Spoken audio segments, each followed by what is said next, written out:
Hello friends, hope you all doing good. And आज हम लोग बात करने वाले वेब डेवलपमेंट के बारे में। अक्सर मुझे काफ़ी सारे मेरे दोस्त या फिर कॉलेज स्टूडेंट्स पूछते रहते हैं कि वेब डेवलपमेंट में क्या क्या टेक्नोलॉजी सीखना चाहिए। तो इसमें बहुत सारे डिफरेंट टेक्नोलॉजीज इन्वॉल्व है, तो लोग कंफ्यूज हो जाते हैं एट फर्स्ट कि कौन सा पहले सीखूँ, कौन सा बाद में सीखूँ, या फिर क्या पाथ फॉलो करना चाहिए। तो आज यही सब क्वेश्चंस का आंसर करेंगे और मैं आपको बताने वाला हूँ कि एकदम स्टार्टिंग से लेके एंड तक आपको क्या क्या सीखना चाहिए हर स्टेप में। तो चलिए स्टार्ट करते हैं।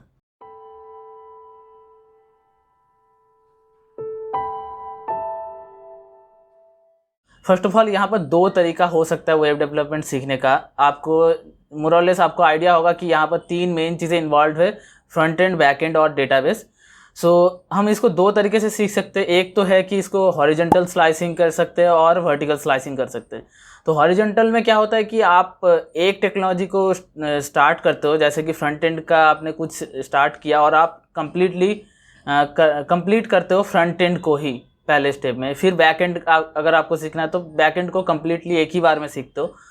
वर्टिकल स्लाइसिंग में क्या होता है कि आप हर स्टेप में तीनों के टेक्नोलॉजीज के थोड़े थोड़े करके सीखते हो। कि आप ये एक तरीके से फुल स्टैक डेवलपमेंट का पाथ होगा।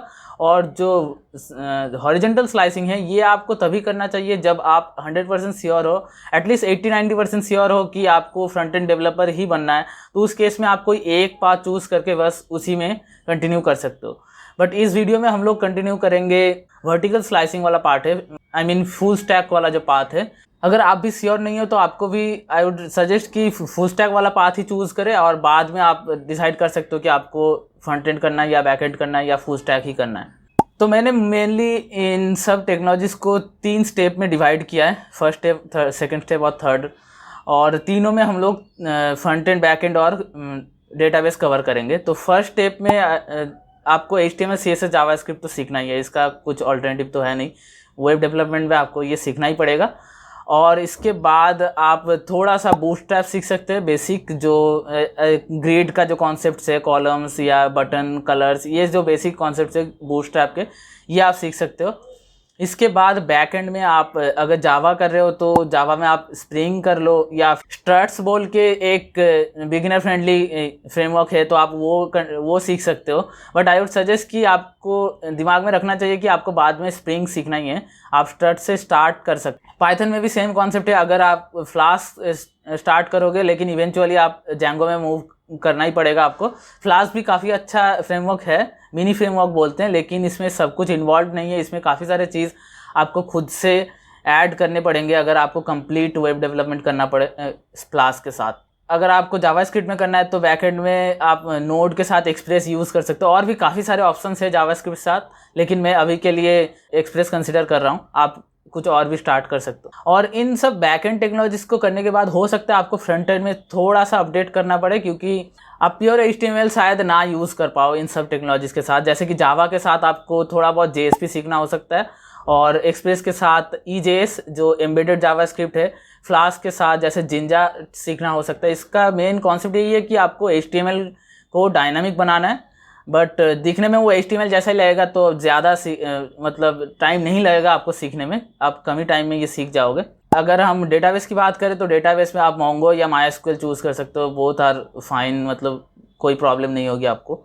और सेकंड स्टेप में आपको फ्रंट एंड में जो आपने JSP, EJS और जिंजा जो भी सीखा था, आपको उसको और रिफैक्टर करना है और थोड़े से एडवांस चीज़ें सीखना है। जैसे रिफैक्टर हो गया, या फिर रीयूजेबल कंपोनेंट्स बनाना हो गया, या फिर जैसे हेडर फुटर को अलग करना, जो चीज़ आप बार बार यूज़ करोगे उसको अलग करना। तो ऐसे चीज़ों को और आप सीखने की कोशिश कीजिए फ्रंट एंड में। इसके साथ आपको थोड़ा सा एक्स्ट्रा और सीखना है कि jQuery और इसके साथ एजैक्स जो टेक्निक है वो सीखना है। और अगर हम लोग बैकएंड की बात करें तो बैकएंड में अगर आपने फर्स्ट स्टेप में फ्लास्क किया था तो आप पाइथन के केस में जैंगो सीख लीजिए, और जो जावा के केस में आप स्प्रिंग को सीखिए ही। ये सेकंड स्टेप में आपको करना ही चाहिए स्प्रिंग।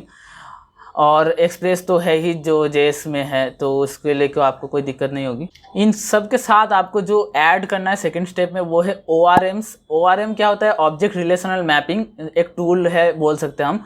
जो जावा के केस में आप हाइबरनेट सीख सकते हैं, या फिर जैंगो के केस में जैंगो का अपना जैंगो ORM आता है। एक्सप्रेस के केस में अगर आप एसक्यूएल यूज़ कर रहे हैं तो आप सिक्वलाइज बोल के है, या फिर एक्सप्रेस के साथ भी आपको बहुत कुछ मिल जाएंगे। मोंगो का केस में आपको मोरलेस हर लैंग्वेज में मोंगो जैसे कि नो एसक्यूएल डेटाबेस है तो डायरेक्टली आप मोंगो में सेव कर सकते हो, लेकिन एसक्यूएल के केस में अगर माइस्क्यूएल आप यूज़ कर रहे हो तो उस केस में आपको ORM सीखना हो सकता है।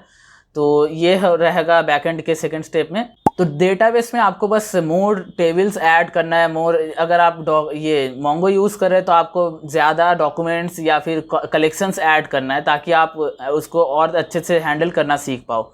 लेकिन डेटाबेस चेंज नहीं करोगे आप तो कोई प्रॉब्लम नहीं है, कोई एक डेटाबेस चूज़ करके आप कंटिन्यू कर सकते हो। और बैकएंड में थोड़ा सा आप अगर एक्स्ट्रा और करना चाहो, जो कि इंडस्ट्री में अभी एक तरीके से स्टैंडर्ड ही बन गया है, आप प्रोजेक्ट लॉम्बॉक यूज़ कर सकते हो। प्रोजेक्ट लॉम्बॉक से आपके बहुत सारे जो बॉयलर प्लेट कोड्स है, रिपीटेटिव कोड्स है, वो कम हो जाएंगे। तो ये एक तरीके से स्टैंडर्ड ही बन गया है, अभी ऑलमोस्ट सारे प्रोजेक्ट्स में लॉम्बॉक यूज़ करते हैं लोग, तो आप वो भी ट्राई कर सकते हो, काफ़ी हेल्पफुल रहेगा।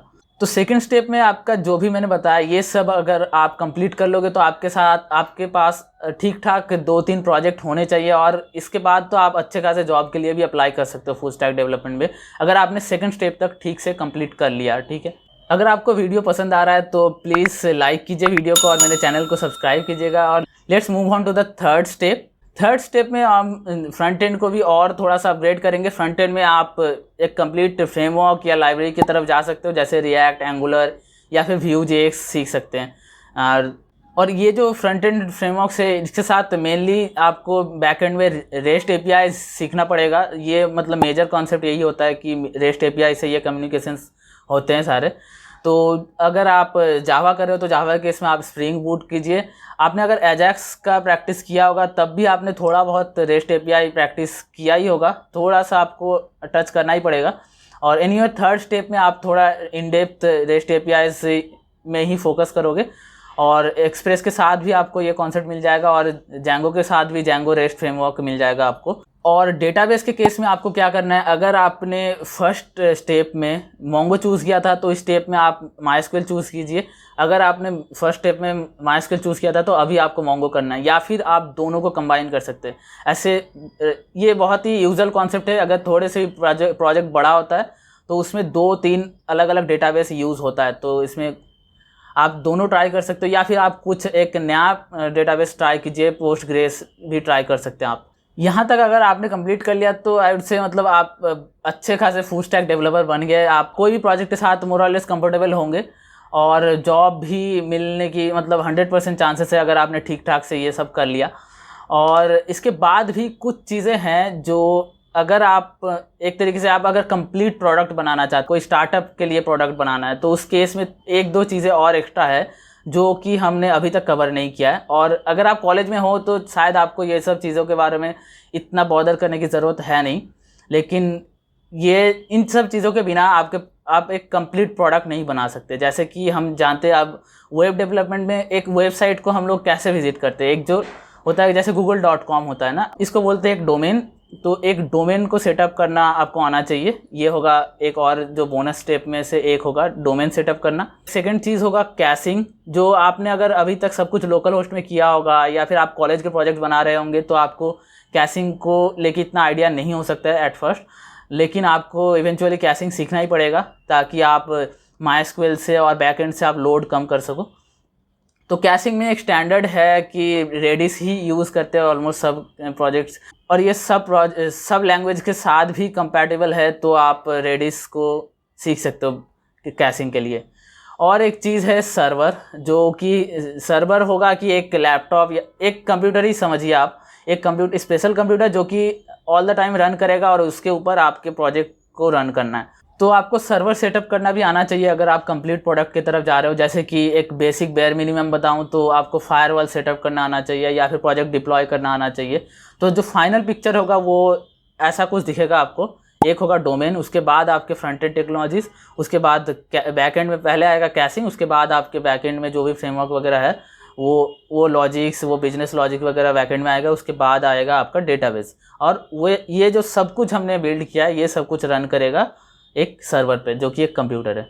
तो ये होगा आपका फाइनल पिक्चर।